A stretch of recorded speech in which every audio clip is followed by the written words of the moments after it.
Welcome to Champagne Football Lemonade Banter. This season is brought to you by the Lightweight Athletic Club. Whatever you're watching us on, please don't forget to like and subscribe. What are we talking about there? Quiet couch today. I've never sat that side before. It is strange you sitting over there. It feels good, man. I feel like I'm on a casting couch. I feel like I've taken your seat. Reminds me of my childhood. But we've got Micaiah from Dulwich joining us.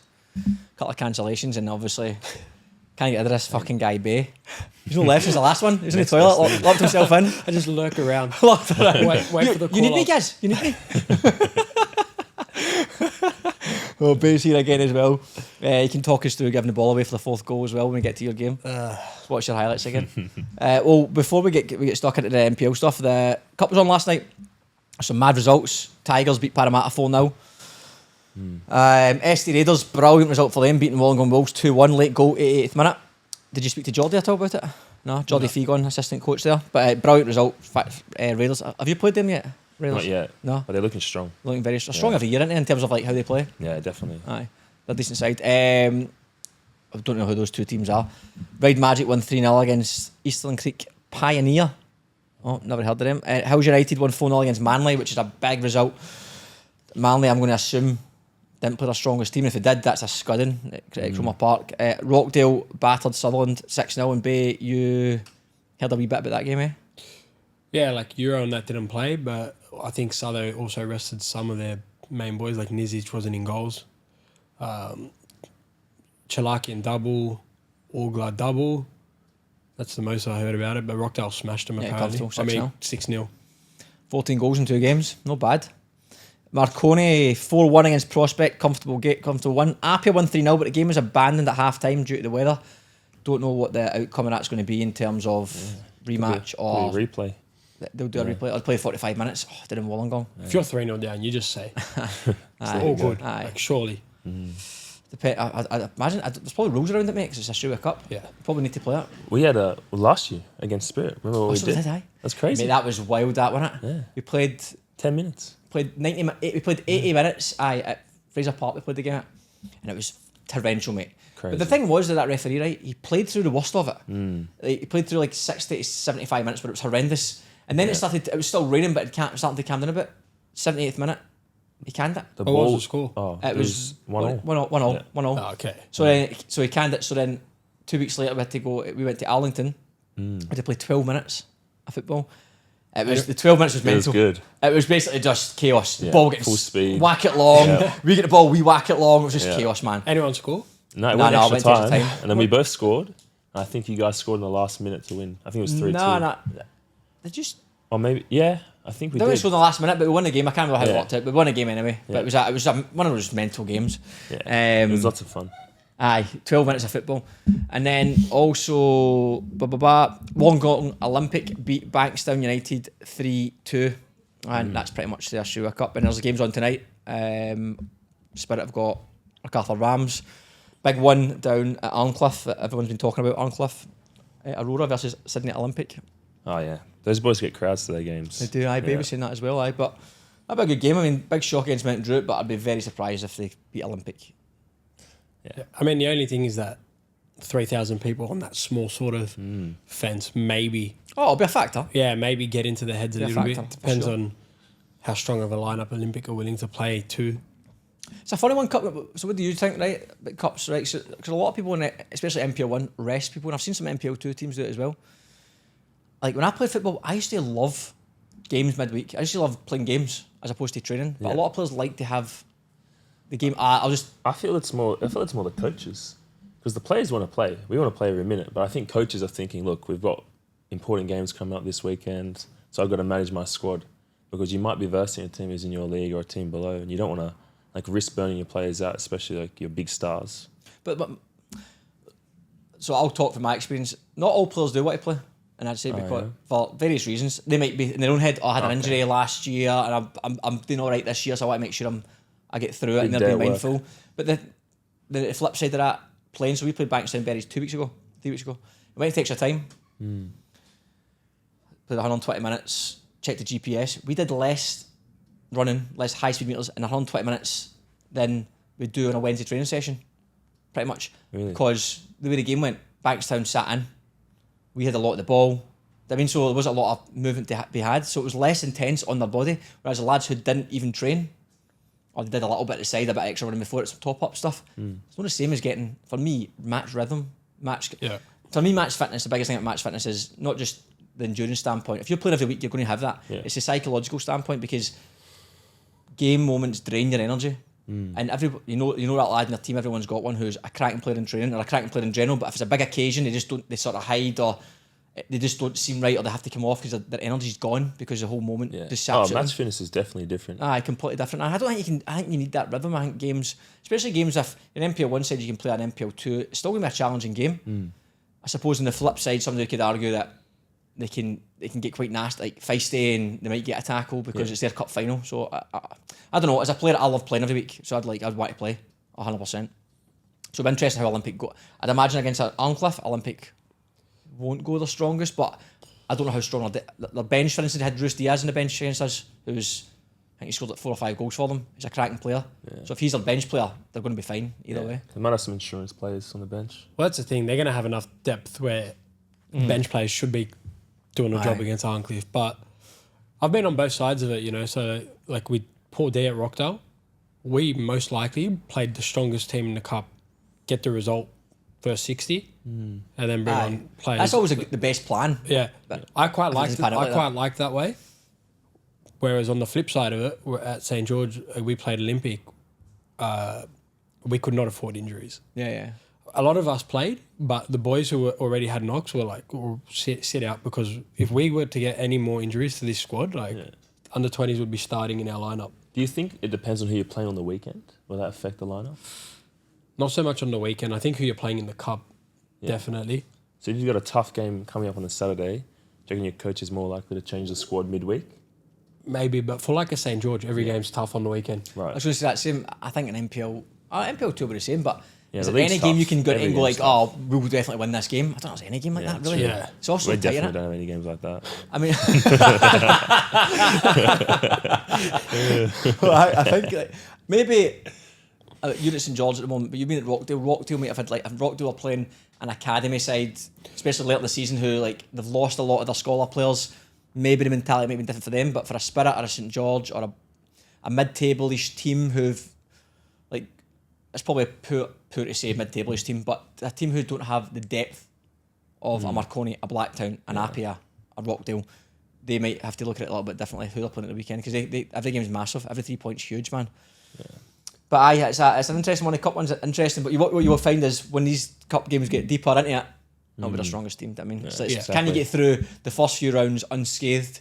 And the teams who don't do we don't really care about the cup. If we get put out, it's fine. And then if you get through, it's like, fucking great cup run, brilliantness.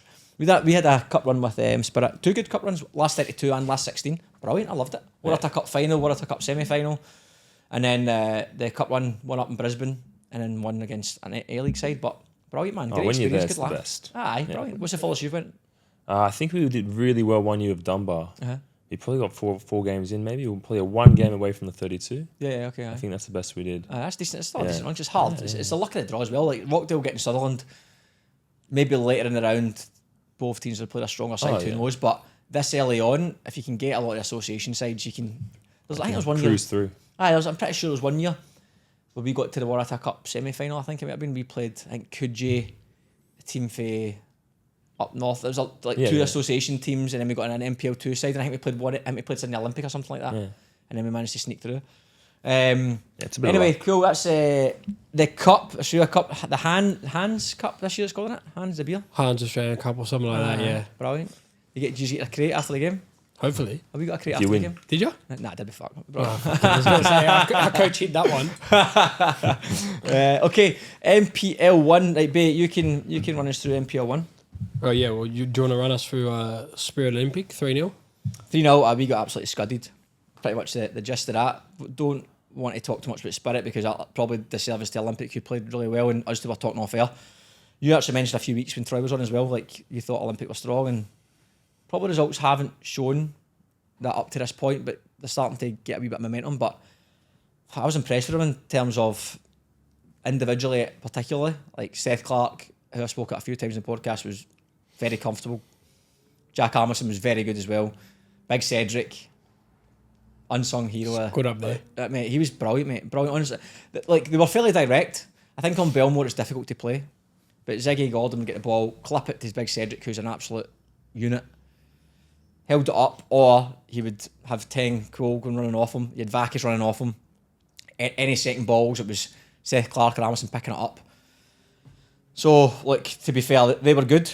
We were crap. We weren't even good on the, like, it wasn't a chance for us to say, like, we played good on the ball or off the ball. We just weren't there probably competitively. And that's probably, like, from a spirit standpoint, that's the most, as a player, it's annoying. You're like, if we were shite, we got on the ball and all that, but well, you're giving everything, or they were better than us, fair enough. But you're just not winning the 50-50s, not tracking runners, or just the simple shit. Yeah. Like, to be an athlete. Or foundation. Foundational stuff that you can give lip service to, but... So that was disappointed. But saying that, like, we did have a couple of chances. We had a chance at 0-0. Kubu had a good chance for 1-on-1, and he just hesitated a little bit. Defender got back in, and then we had a chance at 1-0. I mean, don't get me wrong, at 1-0 at that point, if we'd got an equaliser, it'd have been very, very against the run of play. But 1-on-1, and it fell to Brady Smith, who's a centre half. Keeper makes a save. But yeah, like Olympic, it was 3-0, and honestly, it could have been 4 or 5. So really disappointing for us, but it's going to happen. We're going to. It's probably the first game I can say comfortably at Spirit we're absolutely crap. And it's the first chance I've had to look at Olympic properly, and I think Olympic, to be fair, well, they've got a decent squad, and they brought like Ruiz Diaz off the bench as well. Like I said, they're sitting now 6th place, 16 points, 5 points off a second, with a game in hand. So they win a game in hand, 2 points off second. So a team like Olympic, or that size, a championship club, probably don't want anything other than title. They want to win it, don't they? So they're going to be in the mix. But yeah, impressed with them. Nothing else really to say in that, to be honest, mate. What about your game? Obviously, your game was arguably the most entertaining between that or Blacktown. Yeah. Honestly, much of like what you sort of said. So we went down 2-0 early, and we just watched the highlights not long ago. Two errors probably led to both of their goals against the. I wouldn't say against the run of play, but they were some more sitting off. And we had a lot of the ball before the 2 goals. We bounced back nicely to 2 goals in like 3 minutes, and then they get sent, rightly so. Like, he tackled him. But first, just on your first 2 goals, I mean, the second one looked like maybe hesitation playing out. No doubt, bad areas. Usually like to play. No doubt, Sydney United aren't daft. Probably went for a bit of a high press. I didn't see it, but I'm assuming that's what they tried to went to do. Yeah, so 100%. Like they've pressed up, and we've definitely not identified a time to get rid of it, and we're trying to play around with it too much in a dangerous area. They pinch it and punish us. And these good teams punish you, man. Like, I wouldn't tell me back. We spoke every week on this. Like, if they get in tell me back, he gets your back, will do well. And tell me his first start in a while. He looks good. He's strong. Especially for that what goal was it? The third goal? The third goal. Third goal. I mean, not great defending, but as Antoniou, all he can do is finish what's in front of him. I think this was similar to what you were saying just then. Like, this was the first game since I've been at St. George that I've been really disappointed with the way we played. Like, just in general. I know we got it back to 2-2, but like, they go to 10 men, and honestly, I don't think we had a clear-cut chance after when they went to 10 men. We just somehow we were the team that capitulated. Like, poor defensively, poor structure. To be fair, we just got it all wrong. Mica comes at the goal, doesn't know if he's going for a strike or a haircut. He gets skint, goal, and then the 4th goal. Was it the 4th goal? That was. Oh man, that was goal, man. Like, but that's what starts happening. Like I give it away up in the other half, and I sort of spoke to some of the boys in the team about this. When things aren't going your way, you start to try force passes to create something. And they picked it off. They went the whole way, and every time they did it, they looked like they were going to score. They've got like Hatch, obviously rapid. Yeah, so Jennings he was on the right. He was quick as well, and they were just really like they felt like they had the better of our defense. Yeah. So they just confidence grew, even though they had a man less. They felt like they were going to go at him every time. You could see it. They've got good legs coming off the bench as well with Shabao and that coming on. Yeah, like Shabao came off the bench. I don't know who else they brought on. Like Lakalandra, he's been playing for him. They're coming off the bench when they're kind of maybe 3-2 or 4-2. Obviously, they're going to be tired because there's 10 men, but those fresh legs are whereas we players. really don't have much. I think we had 3 out of 5 under-20s on the bench. Oh, right, okay. So we don't really have much to go to at the moment. Yeah. But yeah, it was more so like good on them, they won, but we sort of handed it to them. in a way. I mean, you did. I mean, in the day, they'll could argue as well. 2-0 up, giving up a 2-0 lead. Yeah, 100%. I mean, They let us back in the game. aye. But we also, like, you would say 3 out of the 4 goals that we gave them Yeah. were from our errors. And with 10 men, you'd expect to do better. Yeah. Aye, I 100%. I mean, good on them for punishing the errors, but a big result, mate. St George, every single person I spoke to so far is like, St George are a tough team to play against, play good football. Yeah. They win 4-2 at St George. well, this is with where 10 men. this will be the one team that would tell you we weren't tough to play against. Yeah, okay. Right, okay, let's move on to, let's look at the app the Rockdale Wanderers game. Absolute pumping. Wow. 8-1. You didn't see the highlights of that one, did We you, didn't see Mica? the highlights, but No. 8-1's a big score. Oh man, it's a stinker. Big score, man. Absolute stinker. There was some good goals. I mean, obviously there was plenty of goals, but it got to the point where it probably could have been fucking 10. I mean, Yeah, I mean, I'm pretty sure they took like Euro on that. Did he come off? Or some of the. I'm not sure. You see up Bray's second goal. I mean, I know Bray comes on and scores a double. Aye. It looked like they just had their way, eh? Like they got watched into that. a groove. Yeah. I mean, they got 10 men. Wanderers got a man sent off, didn't they? It's tough too. Like when you're one of these young teams and you're getting whacked they like did. that. You got a man sent off, aye. You're getting whacked like that against a Rockdale, who's sort of smelt blood. Yeah. It's not going to be easy with 10 men, is it? That's how a game with 10 men should go. And 8-1, man. That is mental. They smacked them. It's a top man. I mean, Wanderers are sitting second bottom on 8 points. But Rockdale, like the boys, look like they've found a bit of a groove in the last few weeks. Yeah, they're on fire. Well, Drew with us 1-1, and then who did they play after that? You told me they're in a groove. What's the groove? I think they beat Sydney United. They beat them 3-1 away. Oh, so they did. They peppered them. Yeah, and they did. were at him the whole way. That's right. So Like- that was a good performance. Like I spoke to the boys after that game, and they said like they they never did. felt like they were going to lose. I watched the highlights of that, and I watched So- bits and pieces of the actual game, and they peppered them pretty much. I Yeah, think so that's a good result. that one, 8-1. Wanderers a hard one to read too much into. I mean, 8-1 is an absolute Yeah. battering, so fair play to them. But the academy sides are so mixed. You just don't know what you're going to get from them at Yeah. all. I mean, Is it like a week by week thing or just year by year, do you think? the Because they academy had some sides, good results. mate, honestly, it's a mixed bag, mate. Yeah. Wanderers are completely different from last year. Like, Okay. they had that, like, Sapsford, Marcus Eunice, Yeah. a few other boys who are A-League or went on to Yeah. play professional clubs. Yeah. That was most of their team. This year, it's a much younger team. They have a high turnover. It's just the Yeah. nature of the beast. That's it, mate. And we speak it every week. It's tough for them, but right now, looking at the league, Central Coast bottom on 5, Wanderers second bottom on 8. Central Coast have a game in hand, but Sydney FC are a little bit higher on 12. But I can't see one of those 3 teams, are going to go down. Yeah, I'd be amazed if they don't. but you know the wonder is I don't know why I ended up putting this game on because it's a random game. Manly Wanderers. It was at home. When was that? It was last week. Oh, okay. Yeah. And I put it. It was on like an easy time to watch. It just happened to be home, and I put it on. And Wanderers actually looked really good. Like they destroyed Manly. That game should have probably been more than 2-0. Oh, that's against us, mate. Wanderers against us. The first half, particularly, they're brilliant, mate. So I Singing the think- ball about rapid. Yeah, I think Rockdale just overwhelmed them. Oh, I mean, they've got. Look, we spoke about Sydney United against you boys in terms of like the strike force. We spoke about Blacktown with O'Brien and Malia. You know, see me Rockdale. If you give these good forward lines chances and they smell blood and they get 1 or 2, because I think for the stats, how accurate they are, I don't know. But it said on target when I think it was 6-7-1 at the point. It says on target 9 shots. So if you're scoring 7 goals with 9 shots on target, That's crazy. pretty ruthless, man. Do you know what I Yeah. mean? So it's a big result, but it's only 3 points at the end of the day. But Rockdale now sitting in second place, 6 points behind Marconi on a good bit of run of form. So 4 out of the last 5. They've lost 1 out of the last 5 on the run sheet here. I can see. Yeah. Okay, who else have we got here? St George City got a 1 against Sutherland. I mean, bad result for Sutherland. Obviously, first game back at the new Seymour Shaw. Haven't seen too much other than the videos or photos. Do you know anyone who's seen it? What? Sutherland, the new Seymour Shaw Like the facilities? facilities, aye. No, just for what they posted. That's all I've seen as well. Um, But apparently a good setup. I mean, from the camera view on NPL New South Wales highlights, it doesn't look too much different, obviously, because they've not done that side. But the other side, I think, is where all the good stuff's happened. yeah. But in terms of the game, like I watched that game. Oh, did you watch it? Aye? Yeah. Fucking hell, mate. Busy Did I watch weekend, it? you? No, maybe I watched the highlights. I don't know. I watched the No, I highlights. think I watched it because again, I think this was an earlier game. Mark McNulty scored 2. I might have watched the first half actually because I wanted to see the facilities of Seymour. Okay, yeah.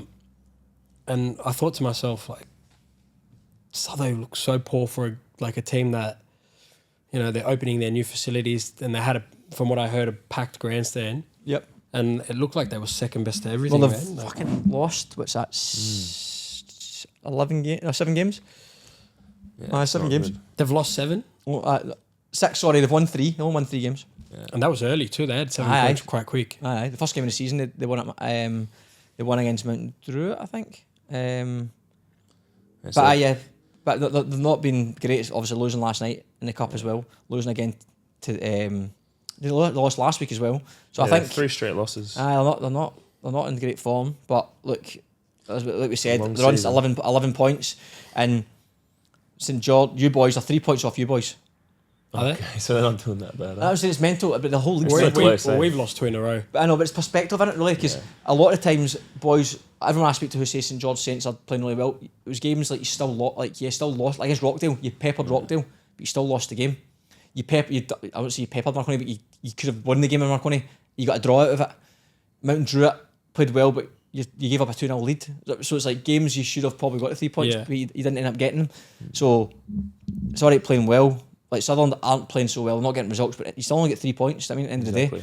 So Sutherland 3 points off they're sitting off 3 points off Wolves, 4 points off Sydney United. So you only need Couple wins. You need a couple of wins. Yeah. And you look at Rockdale. Rockdale the same. Blacktown City's the same recently. Appy is the same. The last 4 or 5 weeks they've hit a bit of form. Now they're sitting second, fourth. Well, yeah, Rockdale 2 weeks ago were a point above us, Aye. I mean that's it. and now they've just shot And we're up. the same as well, mate. We've only won 1 in the last 5, I think, or last 6, and we've plateaued and we've went from top to sitting now third, 6 points off Marconi. You just need to. It's consistency at the end of the day. I mean, fair play. It's very unusual for a team to go 11 games unbeaten with Marconi, but it's tight, man. But the question remains with Sutherland: will they find the form? We don't know. We just have to wait and see, I suppose. They are a bit injury ridden, as we know, but they'll need to find results sooner rather than later. And then looking at who else you got? Marconi 3-0 Mariners. I looked at Comfort. I spoke to Marco Yesic on Sunday, and he actually said to me, he's like, "Oh, look, those are the games that you can sometimes drop points." Do you know what I mean? Because you've done so well, but then you're playing bottom of the league, you get complacent. Yeah, it's mental. But You've got to be there every game. But I think they were up 2-0 at half time or something. Yeah, 3-0 is a good No, 1-0 at result. half time. Yeah. 3-0 clean sheet. Aye. Like Yeah, you said, the they'll be bottom. happy. He's right. The bottom teams, especially like those academies who can Pull the result out of the arse. they can Aye. turn up and really give it to you on their day. So that's a good result for them. Oh, no, there's not too much to say about that. Yes, he scored great finish for his first goal. I think it was Yeah, his the first goal. first one was really good. Aye, great finish for that one. But looked comfortable. And then probably the Mount Druitt game. Yeah, you got Manly and RPR 2-1 as well. Well, look at Mount Druitt Blacktown first. That was a good game. Go into 3-2. Yeah. Plenty of goals in that one. Mitch Mallia's goal was an absolute belter. He's flying. Yeah. How many goals you scored this year? Who? You. 7. What's Already? Mallia? Do you know what Mitch is on? That's good. He's on 8. He's on 8. Okay, how much you on? 12 or something? 13? 14. No 14. way. What does he have to beat? What's the record he has to beat? For all time? All time. Oh fuck! I swear, people are coming out of their ass and making up Yeah. goals. He showed me a message yesterday. Someone sent him that he's like, some guy scored 44 in 22 games or something. No, You're fucking but is talking he not- about but is he not- 1960.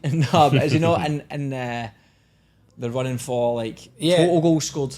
Not in a season, not necessarily in a season, but I Yeah, mean total total. goals He's scored. in the running. I don't know how. He's not. I'm sure. I think he's like 20 goals off it. But Oh, fuck, he's but you know definitely the 2 COVID years, they took it away from him. Fuck off. So the 2 years that got cancelled after like around 19 and 11 or whatever, Don't count those goals. they're not counting his goals. So yeah, so he's there for sure, because I know in those seasons he scored at least 20 goals. That's genuine fact. They're not counting those goals. Yeah, fact. Because those seasons don't count. Oh, that's a joke. Yeah. Yeah. That's a fucking. stupid. That's a joke. That's He's what he got- said to me. He said to me they're not counting those seasons. Because Nah, that's a joke. Because I said to him, I go, I swear you've scored that much already. And he's like, yeah, but they didn't count them. Nah, that's a farce. I'm not I having that. probably still do it anyway. That's a joke. I mean, man. someone can listen to this and confirm that for you guys, but I'm pretty sure, like he said, they didn't count those COVID years. Well, someday I'm sure someone will confirm it with us, but that's mental. I think 100% they should count. If the game's been in the record books in terms of like you turned up as a referee, the full time whistle went. It's Surely happened, they'd man. count. I understand not awarding like winners for that year. I get that. 60% of the season done. That's fair. Yeah. But you're scoring goals. You're playing minutes. It's got to fucking count. right. And everyone went into those games like It's ready to competition play. Like game, it's it's a real proper deal. Competition, competition of course, game. mate. That's It nonsense. should count. This better not be a lie, mate. No. We're gonna find out. That's We'll know. Actually, it's wrong. That's not a lie. Because we joke about it all the time. How we say like, because the records were so we'll probably cop a bit of hate for this, but the records were so unclear back in the older days. You mentioned that last year, actually. Aye. Yeah, so it's like you don't know who these guys scored against or played against, and it's just because there wasn't as much records. See the professional football as well, innit? They don't know who these. Oh yeah. Yeah, There's you people in like.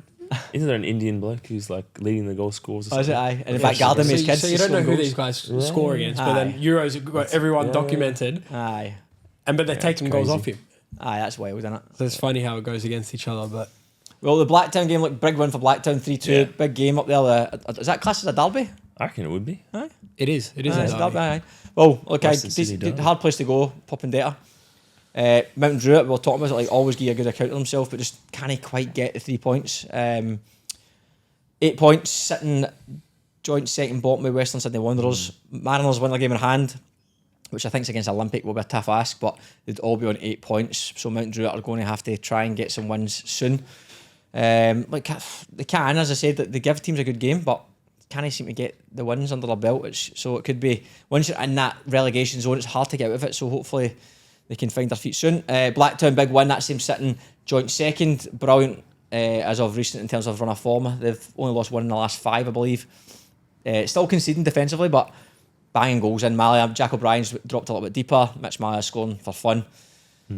And they've got quality all over the park. Danny Choi coming off the bench as well. So, yeah, they're probably looking at the top of the league now. Other than Sydney United, probably very similar to what people would expect. Marconi, Rockdale, Spirit, Blacktown, Appia, Olympic. If someone swapped Spirit for Sydney United, most people would say that's your top 6. That was predicted, yeah. That's your top 6. But obviously there's still a lot of teams got a lot to say about it. We'll be including Manly. Manly's in there, St George's in there. We're in there. So we'll see how the rest of the league pans out. And then Appia 1-2-1.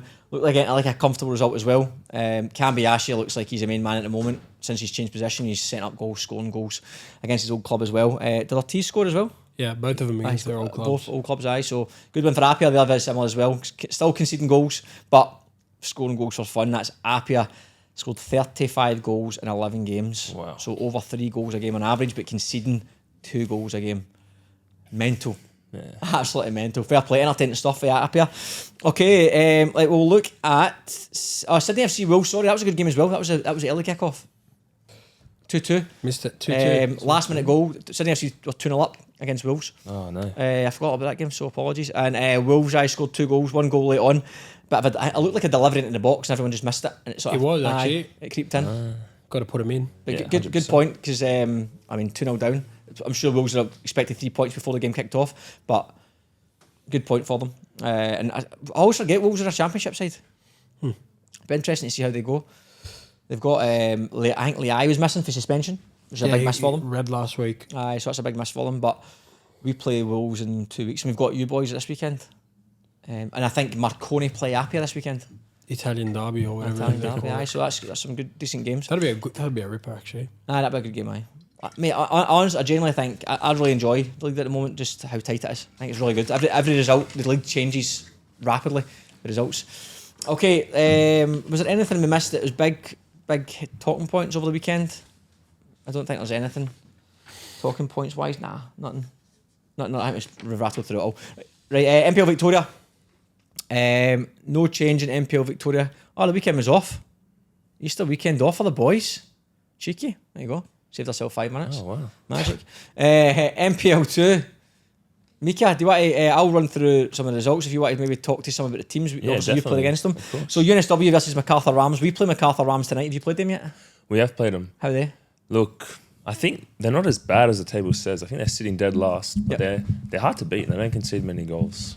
But are they in the league So actually? we had a 0 draw with them. They're a bit frustrating, to be honest. Tough to break down. I don't think they score many goals.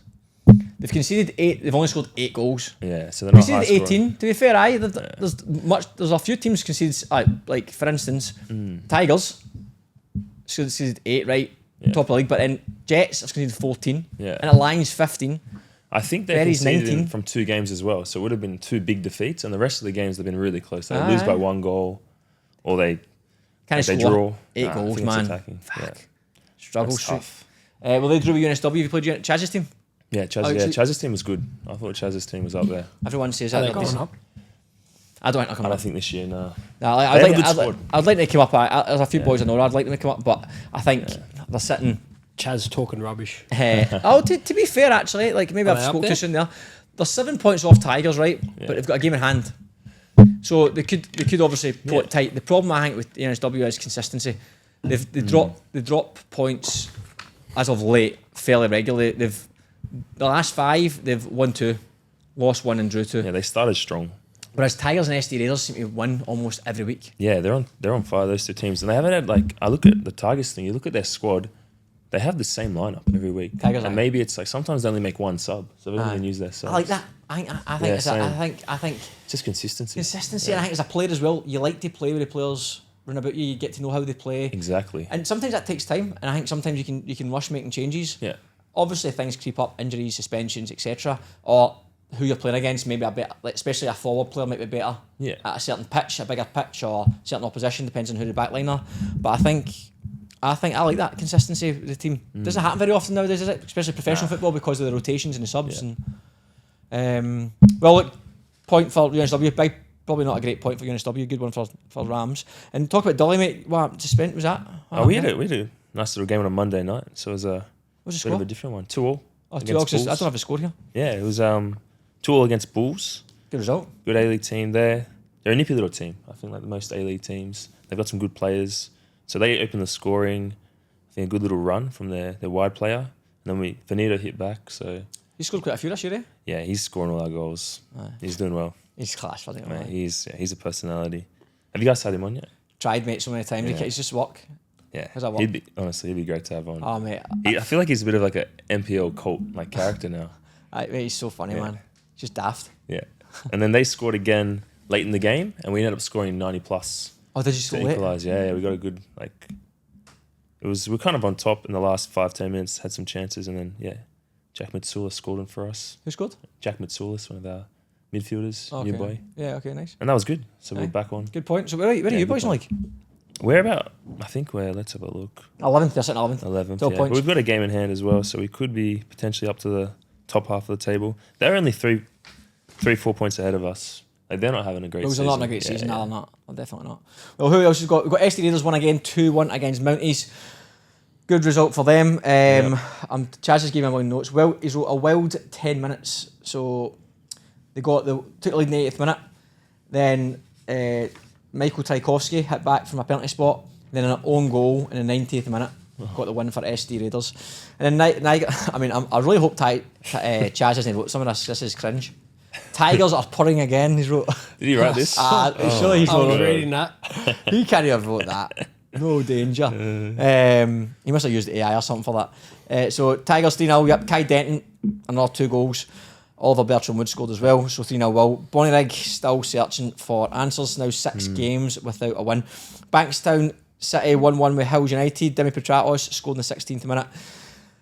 He tried a Panenka penalty, which was saved by Jackson Jarnett later on to make it 2-0, and then Bankstown made them pay by scoring a cracker with 10 minutes to go to split the points, 1 point each. And then we've got Bankstown Berries versus Rowdenmere Lions or Canterbury Bankstown. Yep.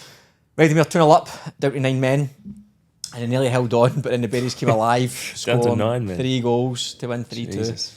So 2-0 up with 9 men and finished 3-2. And then Inter Lions beat Spartans. Sebastian Portalese is found in it early on, and that was pretty much all they needed to win 1-0. Yep. Spartans had a real big chance from the penalty spot to get a point, but hit it by the post. 2 clean sheets in a row now for Inter Lions. And then Newcastle Jets versus Hakoah. Hakoah scored through Jordan McHale on a volley.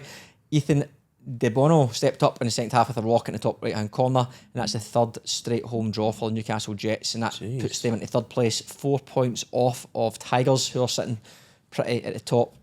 And there we go. And then NPL 3, Hawkesbury won 6-2.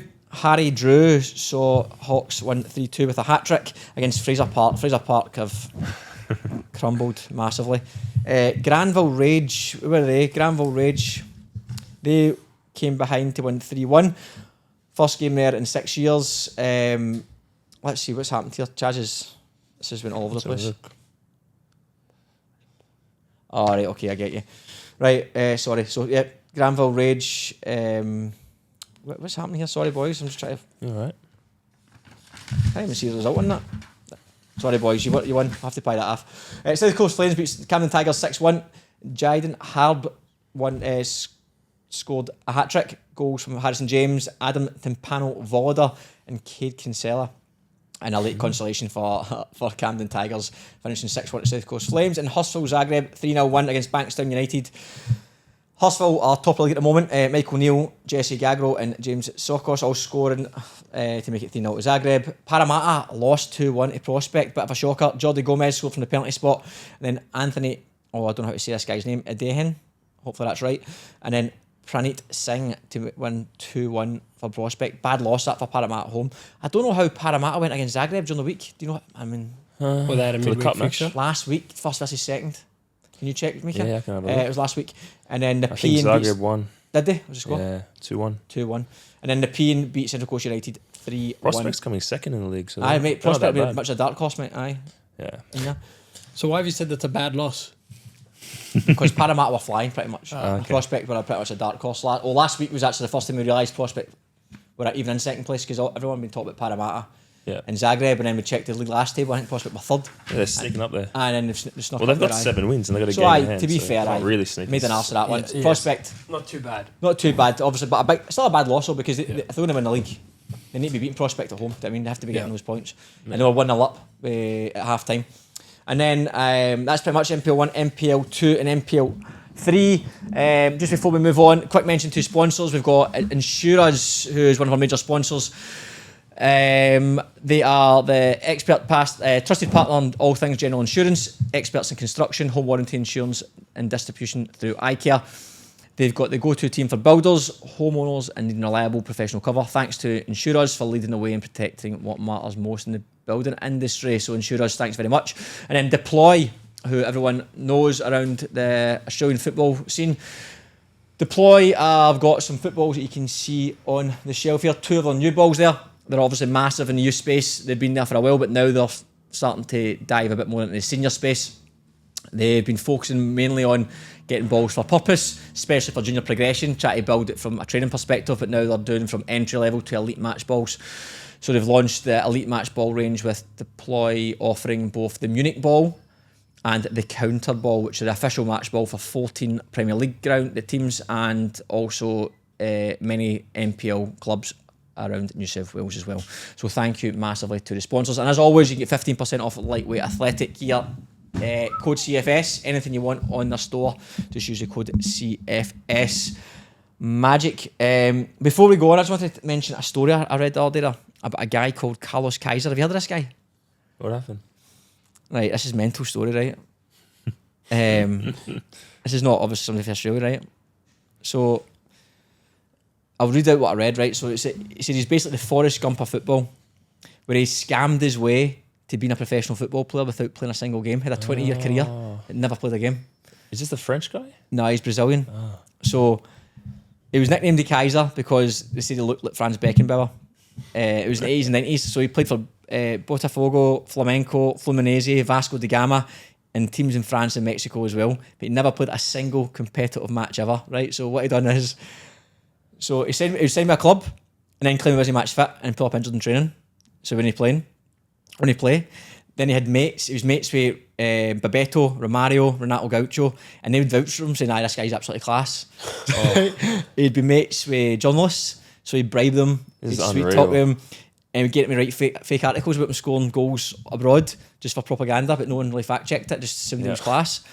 He'd then make fake phone calls in foreign language. When he signed for a French club, he'd pretend to be on the phone speaking French, but he didn't even speak French, he was just speaking gibberish. And then he says he got kicked out before ever playing. Once, when his manager finally told him he'd be subbed on, he started a fight with a random fan on the sideline just to get sent off before stepping on the bench. Absolutely unbelievable. So, That's full crazy. 20-year career. And he's getting paid the whole time. I I assume so. Wouldn't I he? assume so. Mate, I good on signed him. contracts. How's on he him. training? He probably wasn't. I don't know. Injuries? I mean, well, if you imagine Romario's like this. Romario said this guy's class. He's like, get him in. Yeah. He's been injured. This guy for Romario's pal, but he's always injured. I mean, I heard that story, man. Absolutely wild, man. And I was going to ask you a question, babe. Well, you can answer it as well, Mica. If you could bring back one retired player in NPL to play for your team, who would it be? Oh.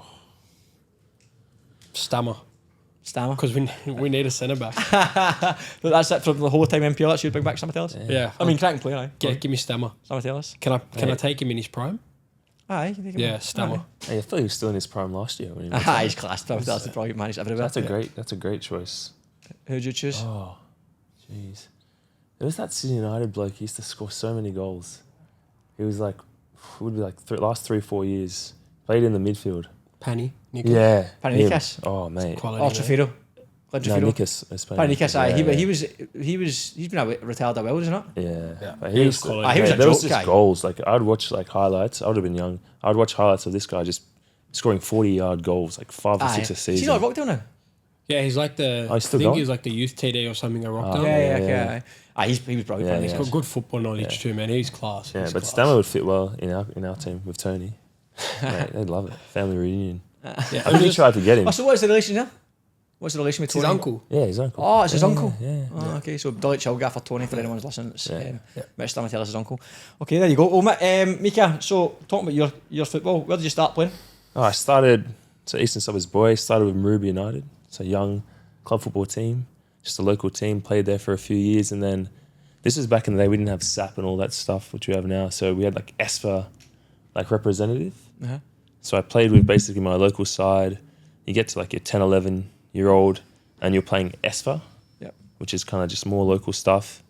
And then from there, I was straight to Dulwich, like where I'm at now. But yeah, I played my whole youth. So what there. age group was Dulwich the first? So 13s was the Yeah, first okay, year, and it was NPL 2 club, so 13s to 18s, and yeah, that's where I played my youth. We had a really successful run, like for youth. I feel like in youth football, you're just like used to winning.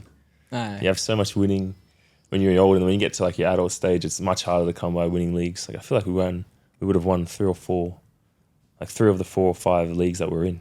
We were Well, in I've that talked youth. about this actually at Spirit recently. It's so hard to win a trophy. Like It's so hard. Even in,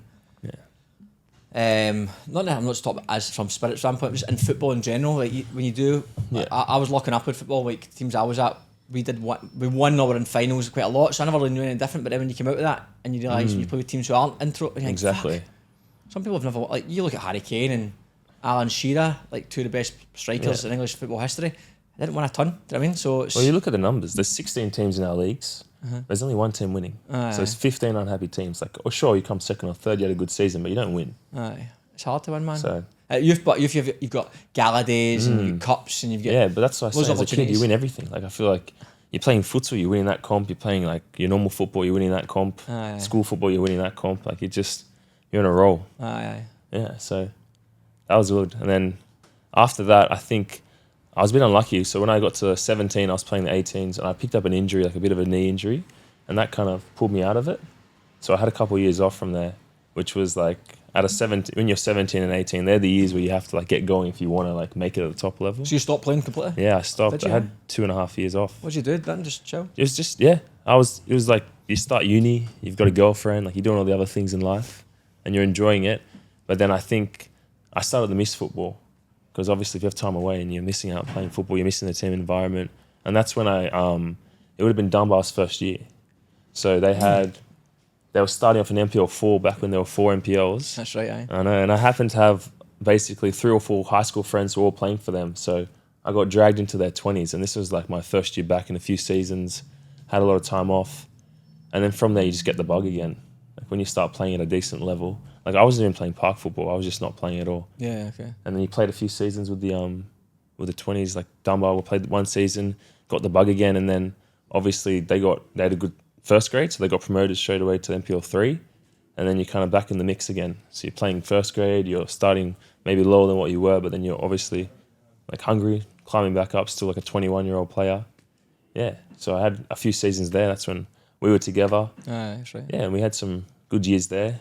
So good players that come through there. Like, Yeah, really good. They had some great players. We had some good players that come through there. Doddy was brilliant. Andrew Doddy was brilliant. That season, like we had a stacked team. We had like Doddy, we had Ryan Shaughnessy was there. Ryan Shaughnessy, man. I wish so much he gives NPL 1 a crack. How good is he? A boy called Ryan Shaughnessy. He was boy from Manchester, and we're at AIS one weekend doing like a pre-season, and the gaffer's like, "Oh, is this boy coming down, Ryan from Manchester? To make sure he make him feel welcome and that." And he played that game. And he was crap. I remember he was crap, and they're like, "Oh fuck, man, this new Mac boy." Not another one. And then that was fine. But then he's like, "We're going to sign him." I'm like, okay, because we're shallow in depth. Obviously, Dunbar had like the gaffer was Scouse. I was Scottish. There was English guys. There was expat type a lot of setup, expats. There was Eastern Suburbs. So we signed him anyway. Turned into being an absolute joke. Mate. A joke. He played for, it was at Man United Academy. Is that right? Yeah. So I think he played with Ravel Morrison. Ravel Morrison. Yeah. Ravel Morrison and He was Jesse there at that Lingard time. and all that sort of thing. Yeah. He was an absolute joke, mate. Like he would get the ball, he'd meg every day. He'd just not meg people, score free would kicks, meg put balls. It was everyone. NPL 3. Yeah. So it was becoming a piss take. Yeah, he was taking the piss. And he knew he was taking a piss. And he could have easily went up to NPL 1. And he got himself super fit, a good environment, and raised his levels. Yeah. But he had a missus, he was in Sydney, Eastern Suburbs, just got comfortable. And then he moved up to Brisbane, and he scored, mate. His first year, 30 goals a Players season. Player of the Year, top goal scorer, man's Player of the Year. Yeah. He puts up highlights, he scores like 6 goals a game, Yeah, just he's like unreal. just like toffee. And he was saying to me, I'm like, mate, this is a joke. There's no point in me sending these. Yeah. You're taking the piss. One thing I remember about it is one of those things like you have players like this where you might be playing, you're not doing that well, and then they just get you a goal. Aye. So you don't deserve one, but then they'll do something to get you a goal, and then you'll go on to win 1-0, you'll go on to like play better, you score again. Like he was just one of those players where he'll really like turn a game for you. Aye, he was class. He's one boy I'll always remember as like should have gave a crack at a higher level. Because he was brilliant, man. And NPL 3 was taking the piss. You had Christian Garces, remember? He played for Colombia. Yeah. Played with Colombia under 17s, under 19s, and comes to broke his leg, done his ACL in Colombia, moved to Sydney and reached signs for Dunbar. So like you've got this boy Ryan Shaughnessy from Man United Academy, you've got this guy Christian Garces that's came from like proper Colombia, like scored. It was the second top goal scorer in the under 17 Copa America. He could play.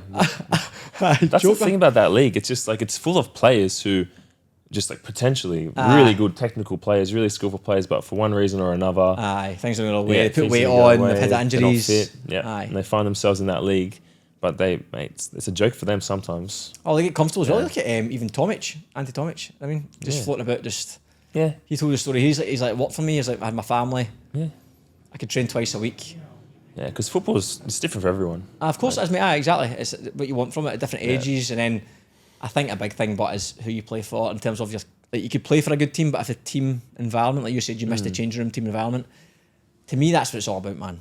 If you're turning up to training and it's brilliant, good laugh, boys you enjoy going about with, you're still good enough, or you fancy yourself to do well, it's the fucking best. Yeah, it's the absolute best. But whereas if you go somewhere that's maybe not a great environment, or no one really talks to each other, there's teams, people I've spoken to players who are like, oh, we'll actually just turn up, training, and jump in our cars and leave.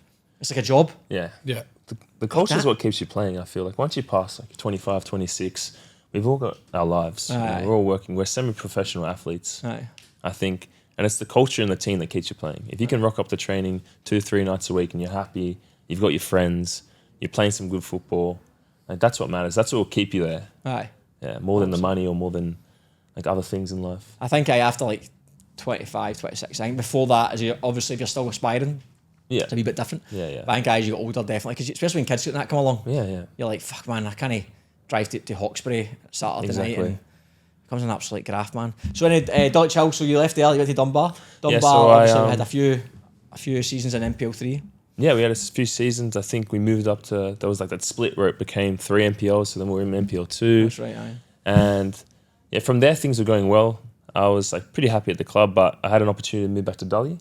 And at the time, obviously Nico, like my best mate, housemate, was playing there as well. So they were doing well in the league. They were like one of the top 3. This was COVID season. They were one of the top teams.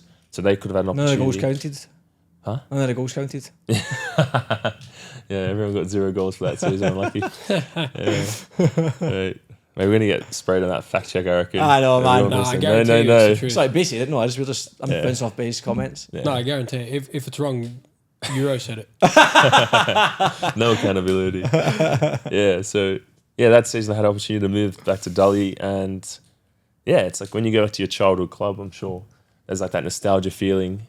So it was nice. It was nice coming back. Like obviously I was living like in the east, but going to the inner west was where I played all my football as a kid growing up. So going back to that club was obviously, it was nostalgic and it was nice. And we had a good team. We were really competitive that year. So yeah, I stayed there and I've been there for the past, I think, 5 seasons. Like one of the pieces of the furniture now. You're the captain? Yeah, captain. You're the captain and skipper. What about, obviously Tony took over, 3 years ago? 2 years ago? So Tony took over. So I came with Paris. Yeah, I was going to say, he took over 2 years ago and it was quite a quick turnaround in terms of, like, he's a bit of a bounce back, but he's got a few results straight away. Yeah, that's always the case when you get a new manager, you know. Like you're going to get that, because for whatever reason, if you're getting a new manager during the season, players obviously maybe it's to do with not being happy or training's not going well. So having a fresh face, it's always you're going to get that first 3 weeks of energy and like, oh, I've got to impress the new manager, I've got to play well. Like we're looking at spots for next year. If I want to be part of that, I've got to really like show my level. And then that's obviously going to equal some results on the weekend, like immediate results, which is good. And you're saying Tony's an arsehole, aren't you? Yeah, he's the worst. Tony, funny thing about Tony, this is a good... So when I was playing for Dulwich in the 18s, so I would have been like my first year of 18, 16, I'd have been 16 years old. Because he was close to me, he was driving me to training, so my parents couldn't take me. So he was my coach at the time. And he was picking me up Tuesdays, Thursdays, taking me to training, dropping me back. Oh, yeah, he was like a great guy, doing a lot for me. Really, really behind the scenes, Tony, he'll do anything for you. Mate, there's so many. That's one thing. I mean, Chaz and I started this podcast. We're like, there's so many people in NPL football, and obviously every football league, but we're focusing on NPL, who are just unsung heroes. I mean, not just players, not just gaffers, but the kit man and the woman who does the admin and the shit that you just turn up to training and everything's just done. there. Yeah. Like we've got at Spirit, we spoke with the guy before, everyone's got like that wee guy. There's this guy called Bruce. See when he's not there, mate? Fucking floodlights on the on. Fucking where's the bibs? Where's the balls are flat? Like, what's happened to you? Like it's mental. And the same with the woman for the admin who makes sure like the yellow cards are all right and all that stuff that you just take for complete granted. But these people have got full-time jobs. A lot of them are voluntary, grafting their arse off, man. And like you said, the coach with Tony, like going out his way to pick you up. He's got a family, like legends, man. That makes the club. I feel like that's part of the culture, especially at our club now. We've got such a good culture. Like the things. Like we're not a big club. We don't have that big budget that some of the big teams have, but we've got that real close family knit culture. So after home games, we're having team dinners at the clubhouse where we've got 4 or 5, 6 people behind the scenes in the setup. There's people bringing us like training if we need something at training. They're there. You know, if we got need a banana, they're there. It's simple things. It's small, but it all adds up. Yeah, of course, that's small things. Yeah, balls are pumped. Like there's always something going on. I think as a coach, it's good. It takes the pressure off. Because you don't want to be doing all those things. You want to be coaching. No. You want to be managing the players. You want to be setting up the team. You don't want to be doing all the little things. Yeah. So are Dully ambitious to... Yeah, they are. So we've turned a bit of a leaf. NPL1? Yeah, of course. I feel like every team in football wants to go up to NPL 1. That's the benchmark. It's hard, isn't it, but NPL 2, I don't think there's enough opportunity. I know it sounds stupid. I just don't think there's enough opportunity to go to NPL 1. I think... I have to clarify this because it sounds a bit stupid, but what I mean is, I don't think there's a massive gap between like the bottom 4 of NPL 1 and like the top 4 of NPL 2. Not do you think they're not enough teams moving? Is that what you think? Basically, what I'm trying to say, 'cause I think 2 should go up automatically and 2 should go down automatically, and then I think there should be maybe a playoff place for that 3rd spot. So I just think it's very difficult in a 30-game season to have one team going up. Yeah, it's a bit of a sickener because you could watch your ass all year. Yeah. To not even have a sniff of something, like you're out of the running too early.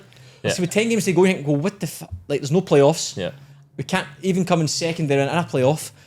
I think it's very difficult. I think 2 and 2 would be good, and then the 3rd one's a playoff spot. I think it just keeps it NPL 2 a bit more interesting. Yeah. I don't want to talk too much about formats of leagues, but because they change it every 3 years anyway. Yeah.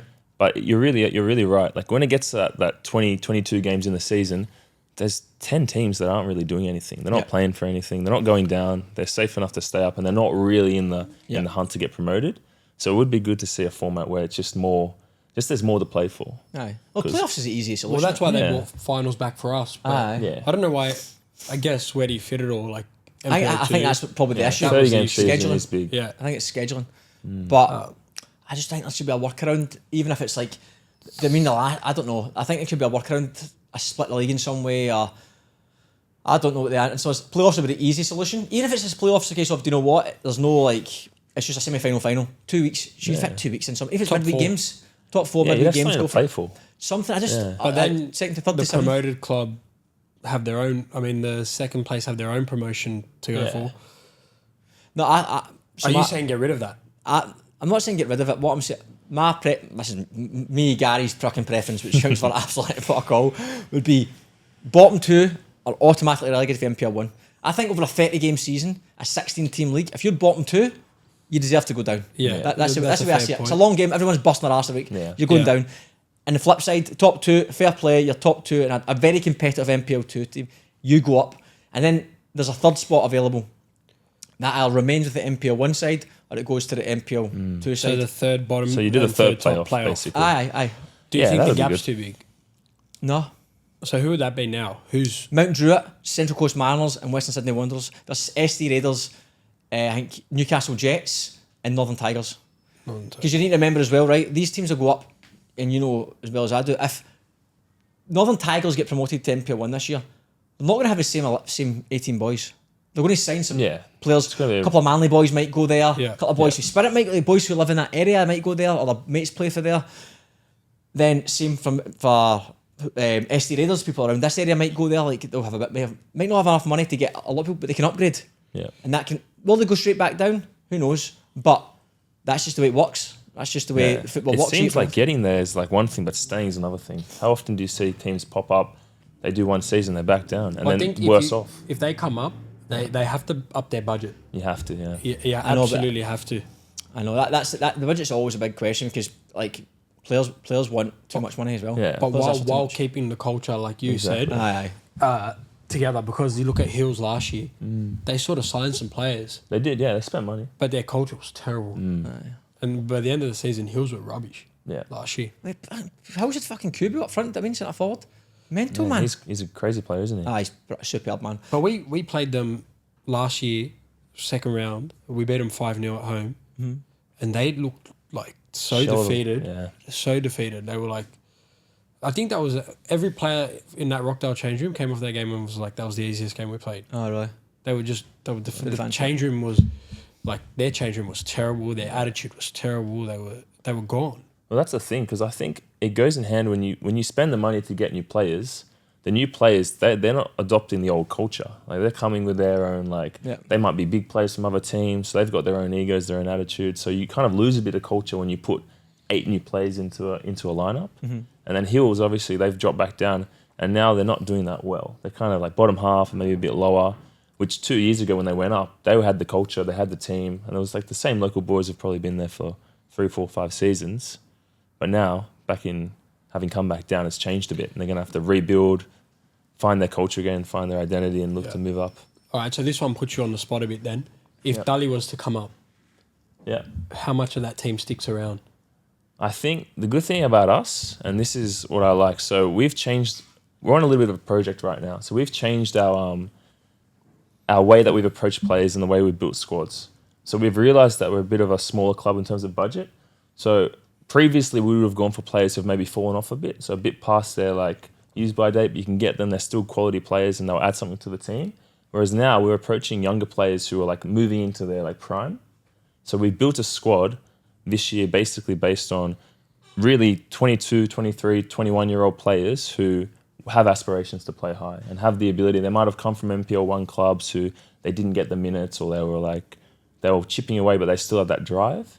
And I think that's going to be our ethos, I guess, going forward, if that makes sense. So going forward, if we do get to that next level, we would look to keep most of those players because they are heading into their prime, as opposed to have to offload players who maybe are a bit past it. So obviously you're going to keep some experienced players, and obviously you're going to have to bring in new players. Like, it's a different league, it's a harder league, it's a faster league. You need players who have played that level. So there will be, every team who goes up will need to bring 4 or 5 experienced players to their team if they want to stay up. But I think having a younger team compared to a team who's obviously older, I think that's going to help us because they're going to obviously grow as the season goes. Like, young players improve in 10 games, especially in NPL 1. You will see a 20-year-old player improve like 20% if they're especially playing going minutes. you're training an extra night. Exactly. You've got better players running about you. Yeah. It does make a big difference. The extra training night does make a difference, not just necessarily because of the training, but because you're in that environment again. You're getting around people, you're getting the mindset of you know yourself. If you go to train, the dinner's a little bit different. You finish training, you eat a little bit different, you prepare a little bit differently, and if you've got that extra night to do that, then you've got the boys running about you and higher standards. It all adds up, man, 100%.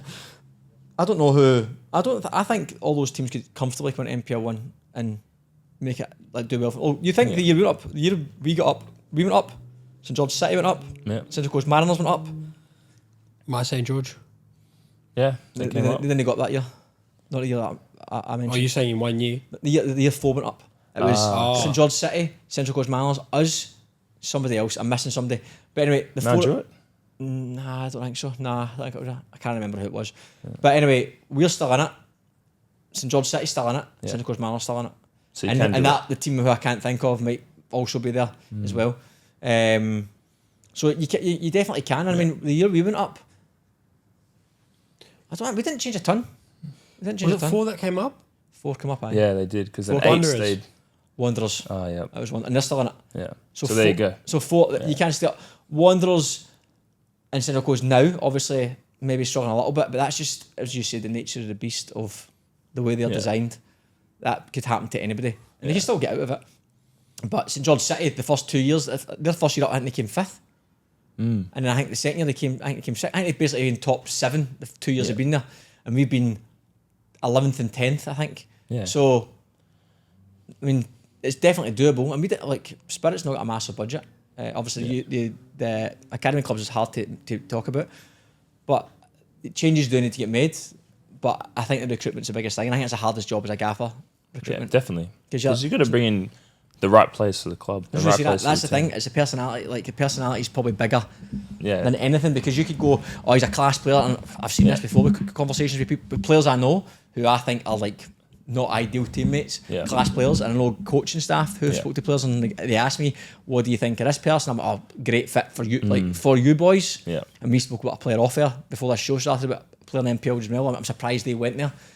Not because the team's bad or the person's like bad or good, it's just they're not the right fit for them. That's exactly right. I agree with you. I think our gaffer's done really well this off-season in his recruiting, because I think in the past you bring in the wrong personality and it can really tear your dressing room down. Aye. If they're not going to add value, they could be great players. Like, there's players who are just unreal, but they're really hard to manage. And that comes back to the gaffer as well. If he can manage big personalities, then by all means. But if he's not sure and he doesn't think they'll be a good fit, you have to go with what you think's best for the team. You ever had anyone in your changing room who's been like, changing room wrecker? Any's? Right? Trying to think. You can't name yourself, obviously. I'm sure we have. I'm sure there's. Yeah. Mate, you played with a lot of big egos. He just doesn't want to name them on air. You know what? I've played with players who expect to be playing and then they're unhappy. That's usually the main reason. When you're not playing, because you're a good player, and if you're not playing, you're going to start. Particularly at Rockdale, like, that's a competitive 11.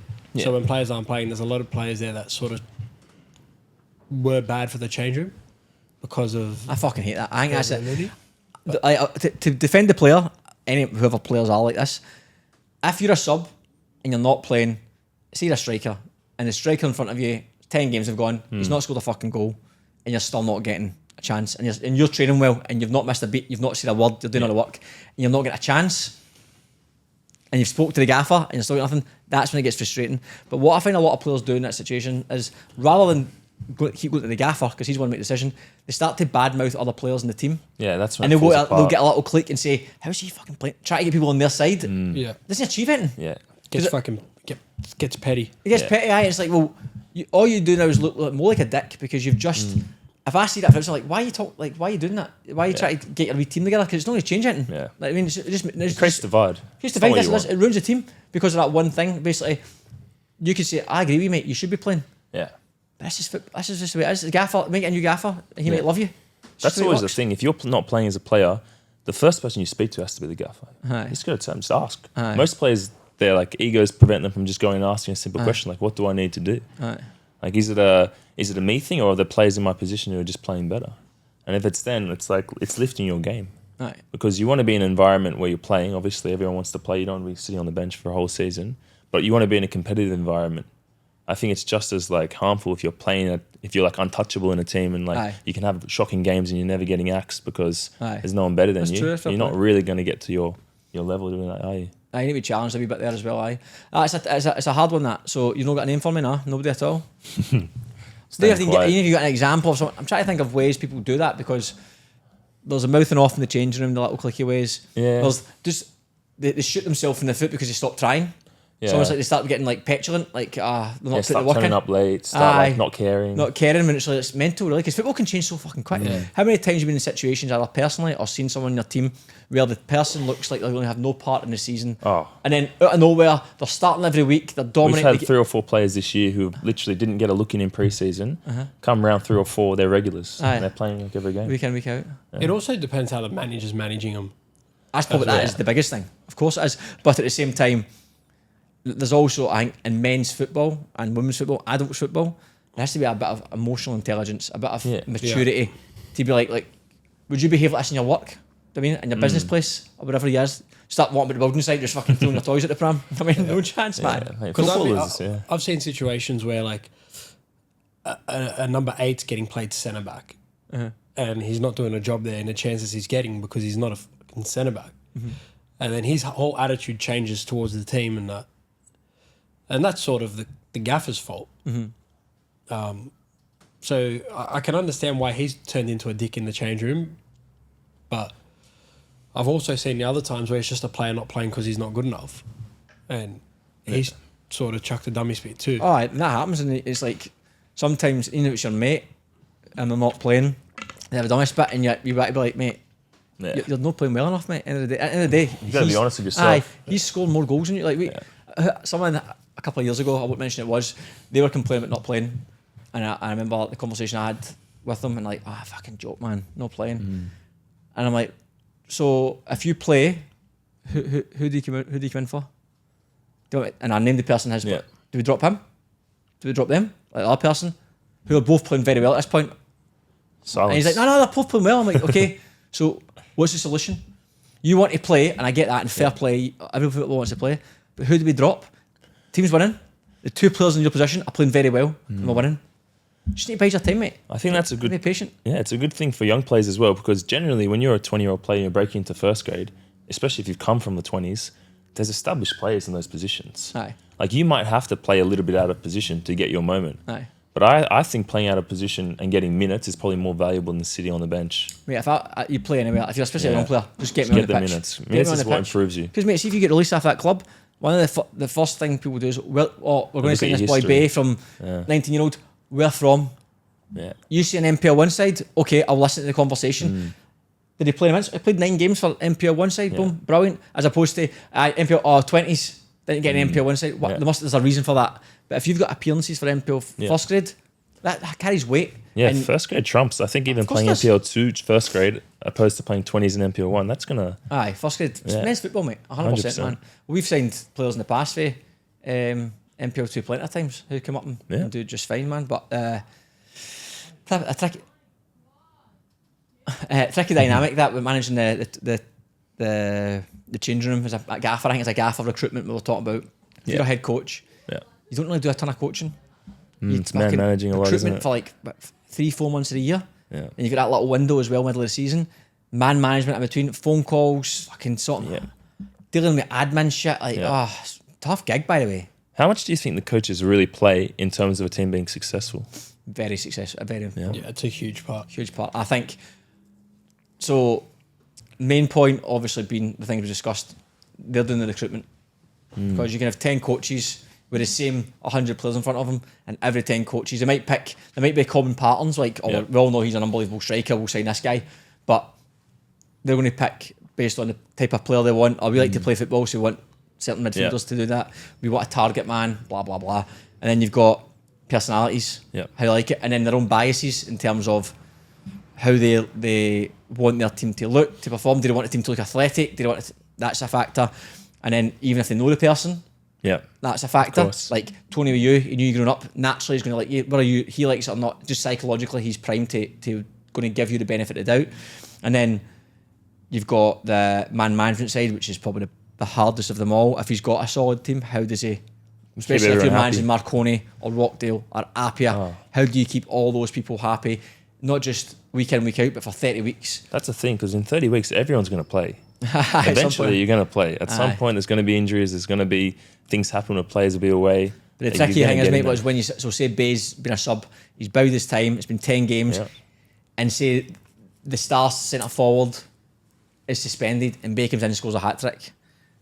This is when it gets tricky for a gaffer. Because basically, I waited for my chance, I got my chance, I took my chance. Whereas the star striker's like, I've been a star striker for 10 games. Yeah. Yeah. I'm not saying what's right and what's wrong. That's one tricky decision a gaffer makes out of 100 of them. 99% of coaches are going back to the star striker. And I would do the exact same. But that was like an example of how many different scenarios that happens. A gaffer, some that we don't even see because you obviously a lot of times as a player you're focused on yourself. Like how am I not playing? What can I do better? But outside of that, there's all these pockets of players with their own little conversations happening with the gaffer and little battles happening for fullback and goalkeeper and all this stuff happening. The gaffer has to take all that information in, try and decide what's best for the team. Then who we put in the weekend? Or we've got that coming up in a few weeks. The window's coming up. If I don't play him now, his head might go and he might chat to him. Like, there's a lot going on, isn't there? Right, they do all these gaffers. But I think it's a man, and then obviously style of play. Exactly. The players you've got, because there's gaffers in NPL who might only sign the best footballing players and then hope that those players, they might just motivate them and hope that those players do the deed on the pitch, individual quality. Yeah. There's other gaffers who don't have a budget for that. They'll try and piece together the best players they can within their budget and try and play their way. And then there's coaches who only recruit players regardless of budget to suit the way they're playing. You've got awful players and be like, yeah, he's a class player, but he will not fit our team. Yeah. Who's right? Fucking who knows? I mean, that's football. That's the beauty of it, man. Yeah, you got to wait 30 rounds to see who's right, really. Aye. Who's the best gaffer you've had? Career? Let's not do A-League, do NPL. NPL. I really, obviously, the performance tells. I really like my gaffer now. Yeah, okay. That's a good answer. No,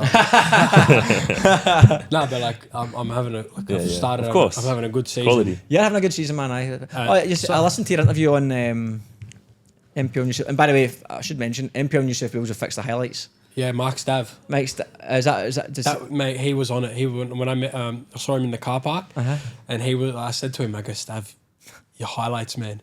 And he's like, no. He goes, I know. And he sort of explained to me like why it was how it was and how it's fixed now. Yeah, good. And he said, because I said like you guys brought it up on the show, and he listened. Oh, class. And he said, he goes, trust me, man. He wanted to reach out to you boys and say like he's aware of it. I mean, fair players replays of the goals now. He was cards. already in the process of fixing it. Yeah, okay, good. And he much better. He got it sorted. I noticed it this week too. Yeah. Aye. So I don't know if you hadn't watched it. They've done it by AI previously. Okay. In the last 8 weeks, and it would just show you like a keeper taking a goal kick for like 30 seconds, and then it would go to the next clip, and the keeper's on a goalkeeper's on a deck. It's like, what a save! You didn't see it. You're like, what the fuck? Well, obviously, AI's just picking moments. Yeah. So I don't know how they've done it manually or whatever, but much better. Replays of goals, proper moments. Good on them. No, they're class. Those highlights, all the good bits. Oh, mate, amazing! I wish I had NPL 2 as well. Yeah. It'd be good to see NPL 2 stuff as well. Too hard to probably get the cameras not around about it. But gaffer wise, so you're talking current gaffer. I was listening to your interview on the, what's that podcast called? Kickoff. Yeah. Aye, that's a decent listen as well. So for you, actually we only spoke to you. When did we speak to you about your career? Last year, obviously, and then 15 times after that. But in terms of so St George, you've actually having a great season. Like, not banter aside, you scored 8 goals. 7. I said 7. I said 8. You're going to score this weekend, and then you're playing. Are you playing as a 10? 10. You're playing as a 10, and do you prefer that? Yeah. Aye. So, I wanted to play in the middle a bit more. But at Rockdale we had Chalakian and other Central boys. Aye, better players. I don't know. Look at my numbers. Look at his this year. But like at Rockdale I suited being a winger. Yeah. Okay. But in this team I just suit being central, and I've actually always had more success in my career in central areas. This gaffer identified it, Fabs, and early on just sort of. Where was Fabs before this? I think he was at the Bulls, right, okay. Like the under 16s or something. But he's coached like in Canberra, first grade and whatnot. But this is his first real shot at NPL 1. Yep. He's been around and he's really well knowledgeable on the game. So I think just if you're asking me on favourite coach, it's just because he's probably shown me the most attention in recent years and really given me more freedom than other coaches have. And sometimes that just benefits you as a player. Yeah. Do you think a difference is obviously in Rockdale? I don't want to sound disrespectful to St George, but you're one of the main men at St George. You're obviously scoring 7 goals. Casella's obviously smashed it. Danascos obviously top player as well, but most weeks you're scoring goals or setting up a goal. Do you think at Rockdale, obviously not, it's very hard to be the main man when Euro says he's scoring 40 goals a year, and then you've got so many other big players. Do you think being the main man at St George suits you as a player, like having that responsibility to be like, I need to produce? Yeah, I think headspace is huge in football. And at Rockdale in the last sort of year, I wasn't in a great headspace, although we're winning the league. In terms of like, you almost felt too much pressure to like, if you're not going to perform, someone's like, you're going to get dropped or you're going to get subbed or something like that. Whereas here I've got a real good sense of freedom where I can just play and be free. And I think that sort of helps in It's a funny one, these different teams. Going off of the last conversation, because on one side you'd think the competition is healthy and it's good to have someone up your arse, but I understand as well, pressure-wise as well, like scared to make a mistake because you think, fuck, cut throat here, I make a mistake, he's doing my neck. Well, that's how it is. Like at Rockdale, there's good players breathing in your position. That's Of the course, team that wins that's the team that wins comps. That's what it takes to win these leagues, sort of. But I don't know. Like there was years at Rockdale, I had great seasons, and it was I found it was the years that the coach would just back me and let me play freely.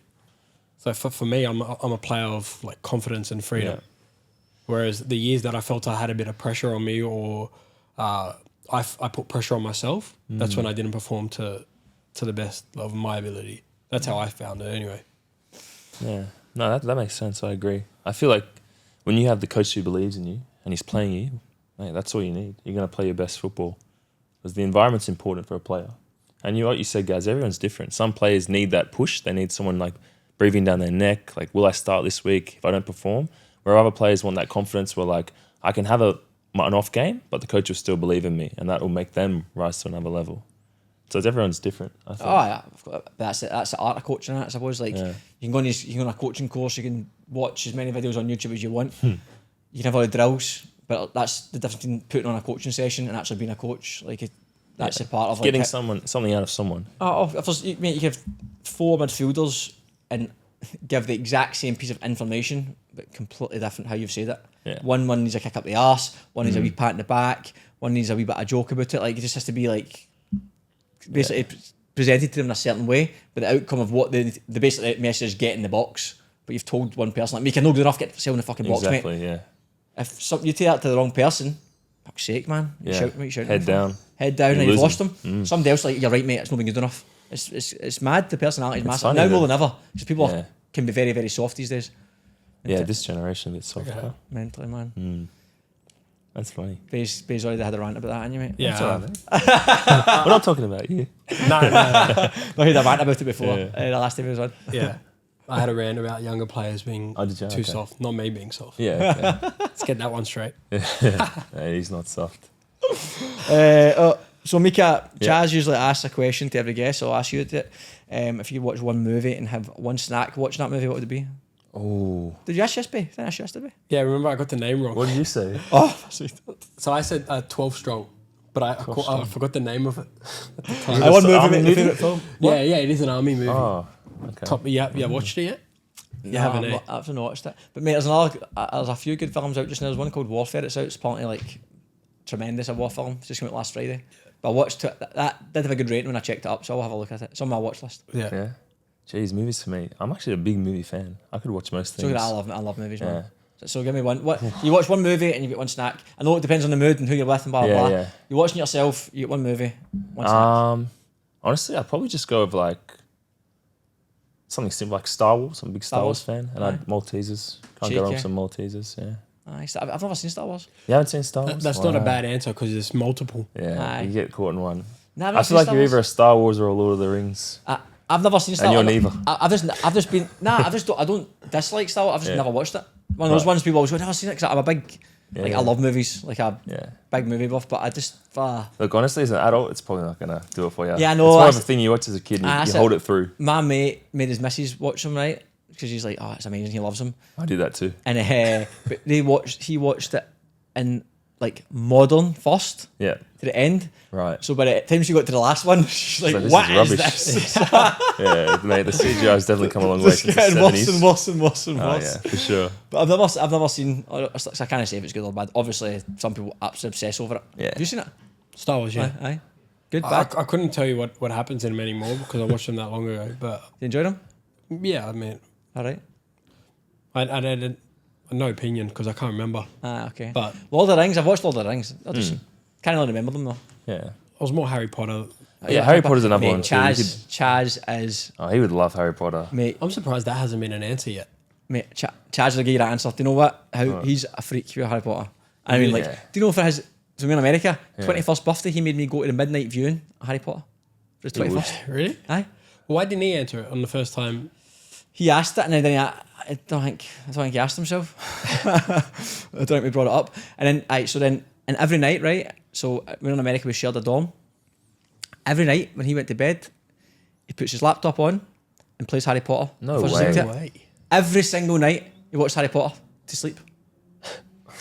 Mate, he's not here to defend himself. No, That's I mean, he crazy. wouldn't deny it. Every night. Every night in America, he would sit. Obviously, if it was like a Saturday night and we're out in the bevy, he's not taking his laptop to the Yeah, party. yeah, yeah. Falling asleep in our He was room. watching it on his phone.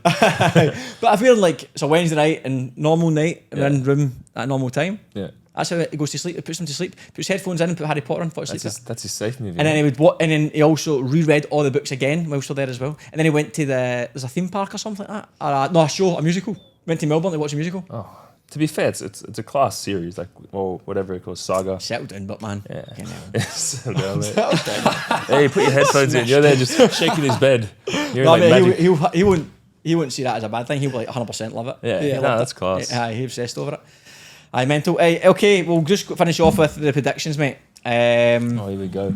Here we go. So So last week, George got 6, Harry got 6, Robbie got 6, and I got 8. So we'll go with you every single time. We'll go Mica, Bay, and then myself, right? So Okay. Am I doubling up or am I getting Chaz's? Am I doing Chaz's? We're gonna No, do no, different you- answers. No, because like last year when I did the show double, I didn't get to predict again. nah, I'll tell you what. Highest answer. No, surely, you asked best me to score. come, I get to go again. Yeah, best score. I think I'll give you a best score. It's a fair effort. I just don't know what we'll do with Chaz's. Who knows? Right, okay, so Sydney FC versus Sutherland. Oh, I'm gonna say draw for that one. Draw. Yeah. Bay. Sydney FC. I'm gonna go Suther. Blacktown versus Sydney United. I'm gonna go with Sydney United. They're looking a bit hot right now. Blacktown.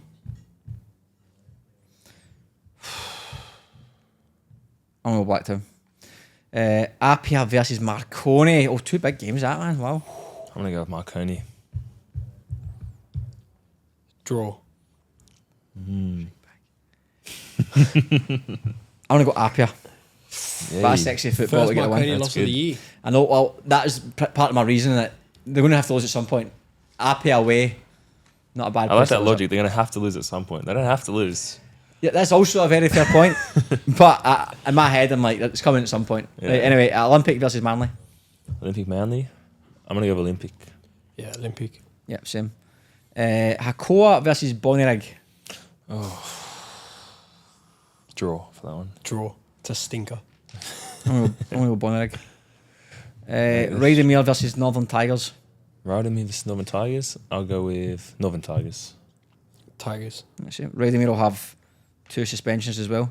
Ah, yeah. SD Raiders versus MacArthur Bulls, so it should be a decent game. Ooh. SD at home. I think SD will do it. Yep, SC. same.